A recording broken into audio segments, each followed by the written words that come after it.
रामचरितमानस में प्रभु ने मैया सबरी को 9 प्रकार की नवधा भक्ति का ज्ञान तो दिया ही है, परंतु वेदों में और शास्त्रों में 3 प्रकार की भक्ति का उल्लेख है। सात्विक, राजसिक और तामसिक, सत, रज और तम, क्योंकि इन्हीं 3 गुणों से ही हमारे शरीर का निर्माण हुआ है। ये तीनों प्रकार के भक्ति कहें, तीनों प्रकार का गुण कहें, हर प्रत्येक मनुष्य के अंदर होता है, सत, रज और तम।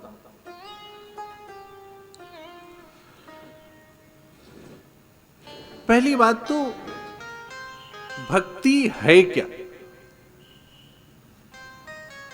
जब हम अपने मय का विसर्जन कर देते हैं, फिर वो जो अवस्था प्राप्त होती है उसका नाम है भक्ति। कब? जब हम अपने मय का विसर्जन कर देते हैं, तब जो अवस्था प्राप्त होती है उस अवस्था का नाम है भक्ति। इसका सीधा सीधा अर्थ है मय का विसर्जन। मय का विसर्जन ही भक्ति है। भगवान कह रहे हैं ना, मैं अरु मोर तोरत माया और जेहि बस जीवन काया। मैं अरु मोर तोरत माया। चौपाई का दर्शन कीजिएगा। पहले क्या है? मैं अरु मोर, पहला खंड, फिर तोर है। अभिप्राय भक्त के जीवन में एक भाव होना चाहिए, उसका नाम है समत्व। क्या भाव होना चाहिए? समत्व का भाव होना चाहिए। समत्व अभिप्राय संतुलन। क्योंकि यदि पहला पक्ष है मैं अरु फिर तोर, यदि मैं, ये मैंने किया, ये मेरा शरीर है, ये मेरा है, ये मेरा है, जब ये भाव आ जाएगा तो बिना आपके सोचे समझे दूसरा पक्ष अपने आप हो जाता है। क्योंकि जब मैं होता है तभी तेरा होता है। और इस प्रकार के जीव को श्रेष्ठ जीव नहीं कहा गया है, क्योंकि यदि मैं है तो दूसरा पक्ष अपने आप प्रकट हो जाता है। भाई ये मेरा है, अभिप्राय ये दूसरा पक्ष, दूसरी वस्तु किसी और की है। ये घर मेरा है, इसका मतलब दूसरा घर किसी और का है। फिर समत्व का भाव नहीं आ जाता, फिर उसमें अपनापन आ जाता है। और जब आप अपनापन आपके जीवन में आ जाएगा, आपके जीवन में समत्व का भाव नहीं रहेगा, तो आप निष्पक्ष निर्णय नहीं ले सकते हैं।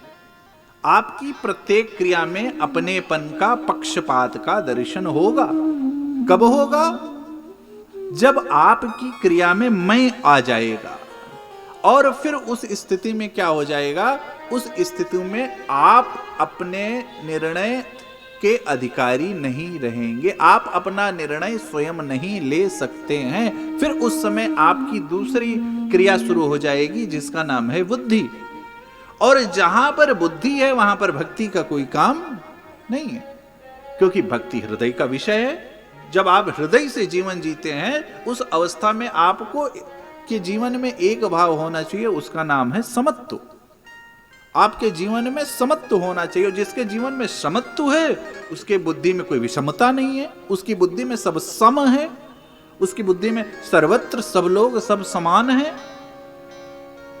और जब आपके जीवन में अपनापन नहीं रहेगा, क्योंकि ग्रंथ कहता है समत्वम योग उच्यते, समत्वम योग उच्यते, वही श्रेष्ठ साधन है, वही श्रेष्ठ योग्य है, यही सब पूजा है। कब? जब हमारे जीवन में समत्व का भाव आ जाएगा, संतुलन का भाव आ जाएगा। देखिए हमारे जीवन में युवान भाई बहन, ऐसा नहीं है कि हमारी पराजय में सिर्फ एक ही कारण है कि कार्य को ठीक से नहीं किया गया, पूरी मेहनत से नहीं किया गया, लगन से नहीं किया गया, या हमारे प्रारब्ध, ऐसा नहीं।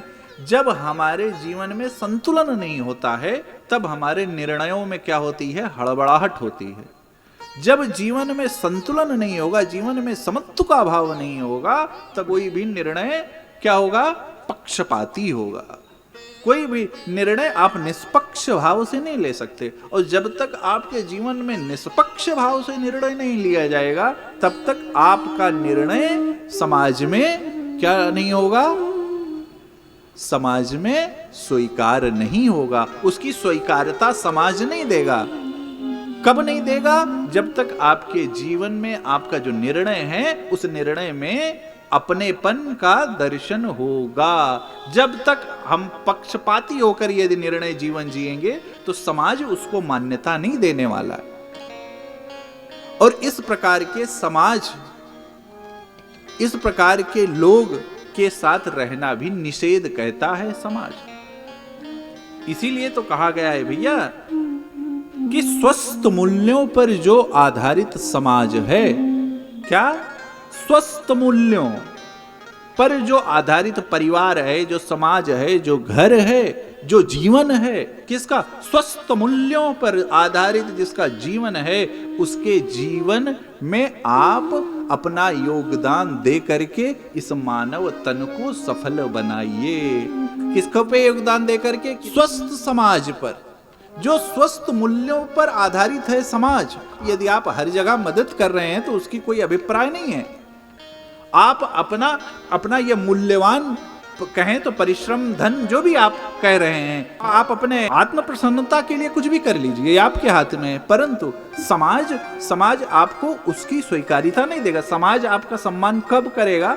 जब जो समाज, जो परिवार स्वस्थ मूल्यों पर आधारित समाज का जो निर्माण कर रहे हैं, जो घर, जिस घरों में कि निष्पक्ष होकर के जीवन जिया जा रहा है, निष्पक्ष होकर के व्यवहार किया जा रहा है, जिन घरों में, जिन परिवारों में, जिन लोगों की दृष्टि में निष्पक्षता है, आप उनका समर्थन कीजिए। और जब आप उनका समर्थन करेंगे, तब समाज आपका सम्मान करेगा।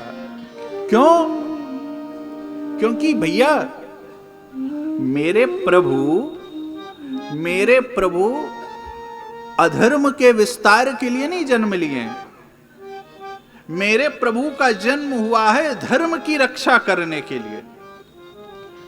जब जब हो ही धर्म के हानि, अधर्म की हानि के लिए नहीं। बाबा क्या कह रहे हैं? प्रभु के प्राकट्य का कारण क्या है? जब आप ऐसा जीवन जिएंगे, कैसा जीवन? जब आपके जीवन में निष्पक्षता होगी, उस क्षण, उस समय उसका क्या पारिश्रमिक है? तो उसका श्रेष्ठ पारिश्रमिक कोई और नहीं है, साक्षात प्रभु आपके जीवन में आने लगेंगे। प्रभु सदैव सात्विक भाव की रक्षा करने के पक्ष में रहते हैं। क्यों? कहते हैं ना, हरहि कृपा ने देश किसकी पीड़ा? साजन पीड़ा। और सज्जनों की पीड़ा कैसे होगी? असुर मार था पहि सुरन, राखहि निज श्रुति से तु, जग विस्तारहि विशद जस, राम जन्म के जग विस्तारहि विशद जस, राम जन्म के। कब? भगवान सज्जनों की पीड़ा के लिए जन्म लेते हैं, ये भगवान का एक पक्ष है। और जब भगवान सज्जनों की पीड़ा हरण करने के लिए जन्म लेते हैं, तो दूसरा पक्ष अपने आप हो जाता है कि असज्जन को मारेंगे नहीं तब तक सज्जन सुखी नहीं होंगे। भैया सज्जनों का व्यवहार देख देख कर ही समाज उनका अनुकरण करता है। और कहें दूसरा भाव कि सज्जन इसीलिए इस धरा पर आते हैं कि उनके जीवन से, उनकी जीवन शैली से शिक्षा लेकर के समाज, दूसरा व्यक्ति ऐसा जीवन जीने का प्रयास करे। और यही श्रेष्ठ जीवन शैली है। और इसी की जीवन शैली को क्या कहते हैं? इसी जीवन शैली या इसी जीवन, इस प्रकार के जीवन, इस स्वभाव से ओतप्रोत होकर के जीने वाले जीव को सात्विक जीव कहते हैं। इसी प्रकार की जीवन शैली को जीने वाले जीव को क्या कहते हैं? सात्विक जीवन शैली कहते हैं, सात्विक जीव कहते हैं। और यही श्रेष्ठ जीवन है, यही सफल इंसान, सफल जीव, सफल मनुष्य के लक्षण हैं, जिसके जीवन में सत्व प्रधान हो, जिसके जीवन में न्यायपूर्ण समाज हो, जिसके जीवन में निष्पक्षता हो, जिसके जीवन में समत्व हो, जिसके जीवन में संतुलन हो। क्यों? क्योंकि समत्वम योग उच्यते। सबसे बड़ा योग साधन कुछ और नहीं है, समदर्शिता। समदर्शिता ही सबसे बड़ा योग साधन है। सबसे बड़ी पूजा क्या है? जब समदर्शिता आ जाए जीवन में, हमें छोटे बड़े सब में एक भाव का दर्शन होने लगे। अमीर गरीब, सुख दुख, परिस्थिति, क्यों? ये प्रकृति जन्य है, ये सुख दुख ये प्रकृति जन्य है, प्रारब्ध जन्य है, या कहें तो शरीर जन्य है। परंतु जब हम इस सुख दुख को अपने अंदर ले लेते हैं तो क्या होता है? ये स्वजन्य है, ये हम स्वजन्य अपने को पीड़ित करते रहते हैं। परिस्थितियां आती जाती रहती हैं, विपरीत अनुकूल प्रतिकूल परिस्थिति आती रहती है, परंतु उस परिस्थिति को जो हम स्वजन्य ले लेते हैं तो वही हमारे दुख और पीड़ा का कारण बन जाती है। भगवान कह रहे हैं गीता जी के 17वें अध्याय में साफ साफ भगवान कह रहे हैं सात्विक राजसिक भक्ति तप क्या है? तो सात्विक भक्ति में क्या कह रहे हैं? श्रद्धया परया तपम तपस्य त्रिविधम नरेः। क्या? श्रद्धया परया तपम तपस्य त्रिविधम नरेः। अफलाकांडो गच्छिविर्युतेः सात्विकं परेच्यते। क्या?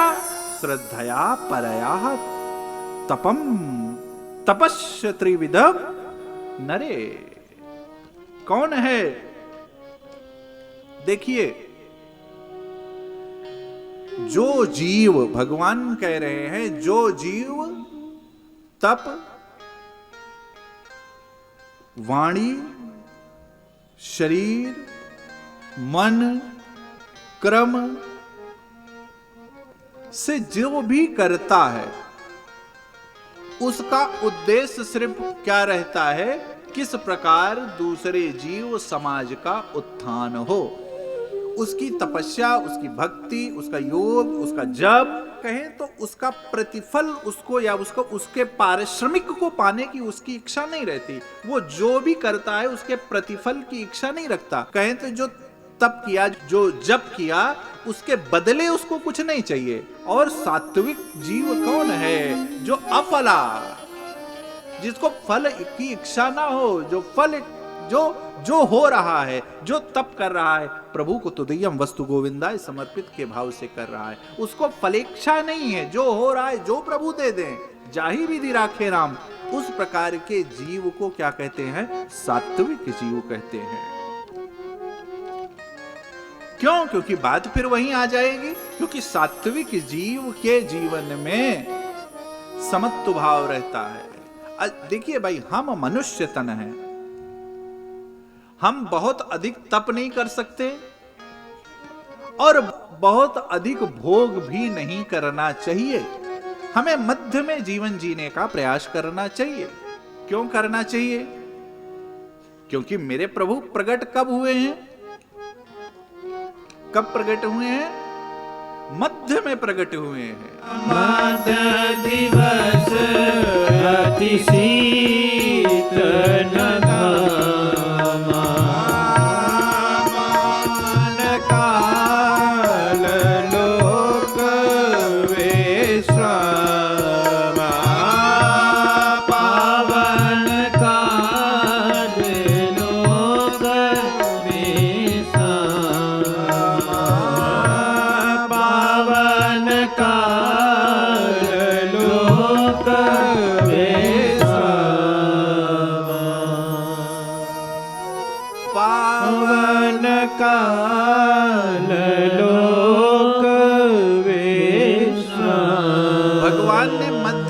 प्रकट होकर के क्या हमको शिक्षा दिया कि जीव को मध्य भाव में रहना चाहिए। अधिक तपस्या जीव से संभव नहीं है। आगे भक्ति योग में तो बड़ा सुंदर व्याख्यान कर रहे हैं प्रभु, लेकिन प्रभु ने मध्य में प्रकट हो करके हमको आपको यही शिक्षा दी कि ना अधिक तप कर सके तो कम से कम ना अधिक भोग करें। देखिए भाई, जीव दो प्रकार का है गीता जी का न्याय के अनुसार। एक जीव जो भोग और संग्रह में लगा हुआ है, उसके लिए क्या है, ये संसार दुखालयम शाश्वत है, उसके लिए यह संसार दुख का कारण है। उस प्रकार के जीव के लिए यह संसार दुखालय है। परंतु जो दूसरा जीव जो भगवत भजन और सेवा में लगा हुआ है, उसके लिए यह संसार ही श्रेष्ठ भगवत प्राप्ति का साधन है। क्यों? क्योंकि यह संसार ही श्रेष्ठ भगवत प्राप्ति का उच्च स्थान है, साधन है। यही साधन भी है और यही साध्य भी है। भगवान के अलावा जो भी आप कर रहे हैं, ना तो वो आपका साधन है और ना वो आपके लिए साध्य है, क्योंकि भगवान ही साधन है और भगवान ही साध्य है।